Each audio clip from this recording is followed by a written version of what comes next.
Legal wrangles delayed this film. I know that Chris had his trouble with 20th Century Fox, and we're talking it's 10 years since the movie, it's 6 years since the show bowed out. Yeah. I don't know for you whether that was kind of then easy to get kind of excited about this, to kind of get... Sure. If it had happened a year, 2 years, or even 3 years after the show ended, I don't think any of us would have been too excited to go back to something that we'd just given our all to for almost a decade. So it's a nice break for all of us, and it was always something that I had wanted to do, continue the storytelling of the X-Files into movies, so I was very happy to do it.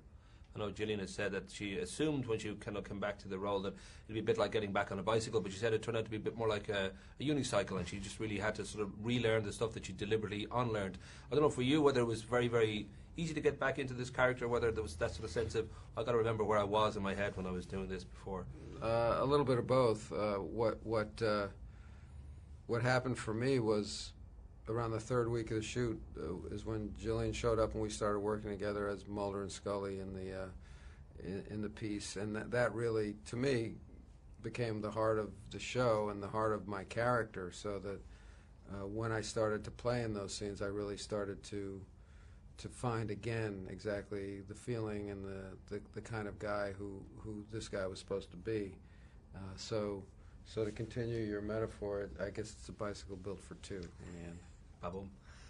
Longest running sci-fi show in American TV history, 201 episodes from September 10th, 1993 to May 19, 2002, and that sense that it has a very hardcore following. I don't know whether that's something that sort of sits easy with you, whether you feel, well, in all kind of successful shows or movie franchises, there's going to be that hardcore kind of, they're very hard to please, or whether you feel it's great that we have...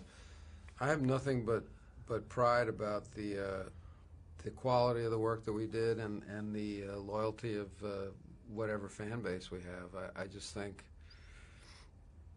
you know, to be able to create this character and be in this show for 15 years now, obviously, you know, not 15 years straight, but the prospect of being able to actually continue to do the same guy, the same show, and to have an audience is just a source of great satisfaction, I think, for all of us, and not in any way a source of pressure or imprisonment or anything like that. At this point, it's just all good.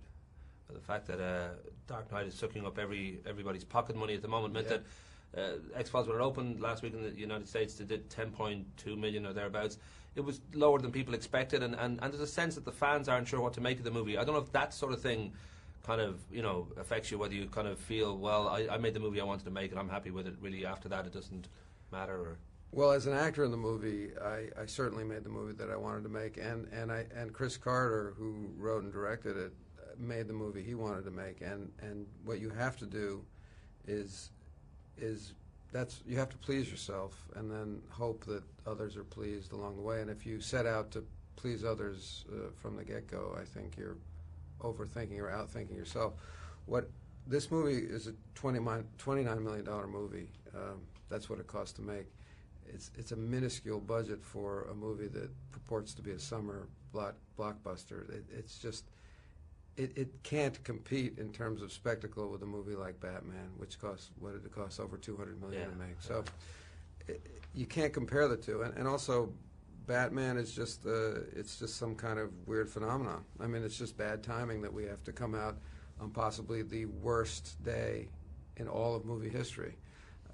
But that's no reflection on the movie that we did. And in the end, I think when the dust settles, the movie will do fine and we'll be able to do more. I'm pretty sure of it. And I actually believe that the movie will do better in Europe, where I don't think the hype machine gets people quite so excited as it does in the States, and where Batman is just some weird phenomenon. I think it's just popular here, but it's not a cultural must that it seems to be in the States.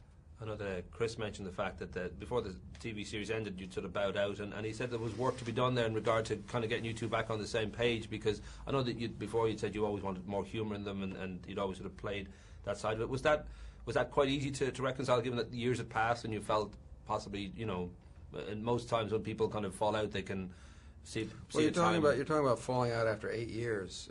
It's not 8 years out of 9. It's not. Yeah.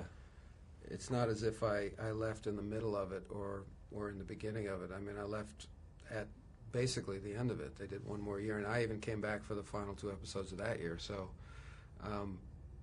I do think of it as leaving, but not in a classic sense like that. Chris and I, we don't have to be on the same page. It actually works well for us if we're not on the same page. We have a good creative antagonism between us as people and as artists. So I don't think we ever get on the same page, and I think that's great. Rock and roll. Let me give him the friendly finger to wrap up. Nice to talk to you, sir.